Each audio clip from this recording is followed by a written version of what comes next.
Hi James. All Formula One cars are said to be built around some basic principle. So the principle about this F15-T, was it just to amend the errors from last year, or could we see some innovation in the project? I think all Formula One cars every year they're trying to do more or less the same thing. Put as much power down on the road as possible, so that means not just to have a high level of power, but make that power deliverable by the driver in a nice controllable way. To have a high level of downforce, but again not just absolute peak downforce being well optimized, but across the range of conditions that the car will see on the track, in corners, high winds, low winds, and in straight lines. So making that aerodynamic package deliver performance in a range of conditions. And then a suspension characteristic that allows the right compromise between the suppleness of the suspension over the road and the support of the aerodynamic platform on top, so that you can deliver high downforce to the car but without having the tyres skip across the surface of the road. So those are the things that you work on every year, and in particular compared with last year, where we clearly had an unacceptably large gap in our performance. We've tried to make sure that the weaknesses that we felt were particularly notable on the 14 car were put right for the 15 car. Overall, the car looks more slender and maybe longer compared to last year's car. Is it just a result of the new set regulation concerning the nose section, or is it also a consequence of some repackaging you've done all around the car? I think all the cars on the grid this year are going to be more appealing around the front, around the nose, because after a few years of trying, I think we finally invented a regulation that gets what we wanted from a safety point of view, but also doesn't create the rather unappealing features of the last few years. So I think everyone will look a lot prettier at the front, and the 2015 Ferrari is, I think, nice in that regard. However, the back of the car is something that is noticeably different from the 2014 car, where we have been successful in pulling the bodywork much tighter to all the stuff underneath the skin. And that's been done through a lot of work, not just in the wind tunnel, but also in the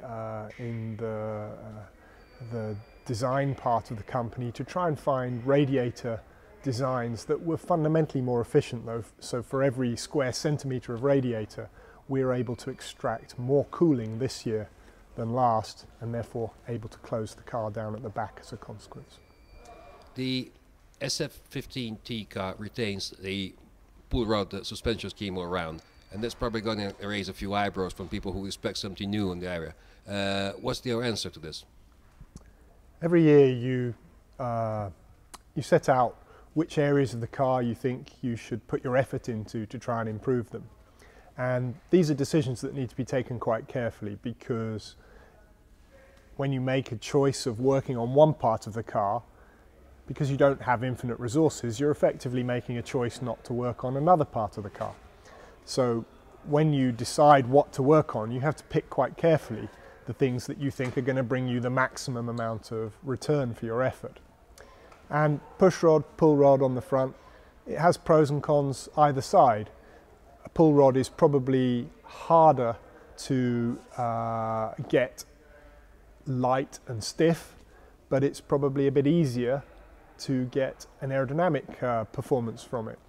So it swings and roundabouts, and it was an area of the car that was something that wasn't felt to be a problem on last year's car, and therefore not an area that really merited investment of effort in this time round on the SF15-T. Of course, much of the work has been around the power unit as well.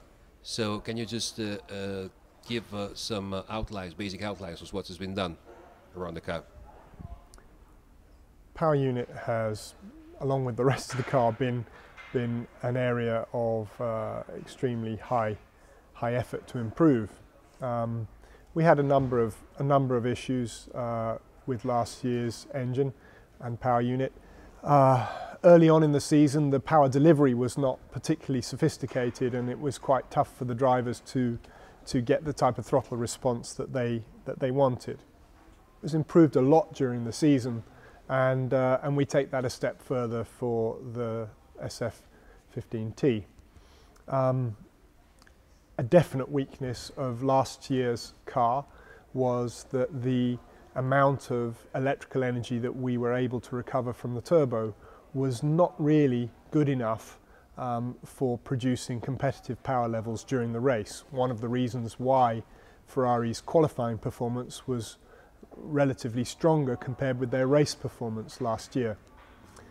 So that's an area that we've tried to change the architecture of the engine to make it a better compromise between qualifying and racing performance. And then plain simple horsepower. Enormous amounts of work gone into all aspects of our combustion efficiency to try to make sure that in this fuel limited formula where every team is only allowed to burn the same amount of fuel, that every single compression stroke, every single ignition stroke is extracting the maximum amount of horsepower and putting it on the road. Again, talking about power unit, do you see an advantage in the new rule which Ferrari has endorsed, which allow any team to use up the tokens all through the year instead of just freezing developing the engine at the end of February as used to be last year?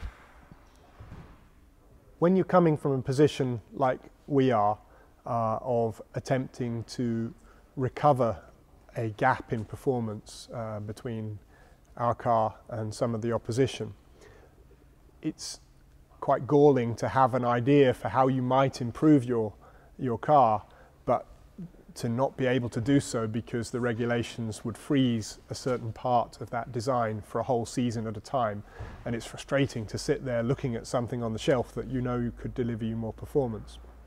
So finding ourselves as we are, recovering performance, trying to eat into the lead demonstrated last year by our opposition, it's good to have the flexibility that we will enjoy in 2015 to keep that development program going during the year, to allow us, if we do a good job, to develop stronger and faster than we would do otherwise. Of course, that opportunity is open to every person, every team competing next year. But the fun of Formula One is that the challenge is not supposed to be easy, but it's nice to have the opportunity to try to bring what we can do to the track and see if we can close that gap. And finally, I understand cars been made like 10 kilos heavier this year. Did that create an issue to you, or rather it was ease off your job as those cars are known to be quite close to the weight limit? The rules that were introduced in 2014 are a lot harder to stay under the weight limit than the rules that we had prior to 2014. All teams have got fairly used to the luxury of many kilograms of ballast which they could put low down in the car and position for optimum performance. 2014 was much tougher in that regard, and a recognition of that fact by the teams and by the FIA during the 2014 season led to us all agreeing for an increase in weight of the cars by 10 kilos for 2015.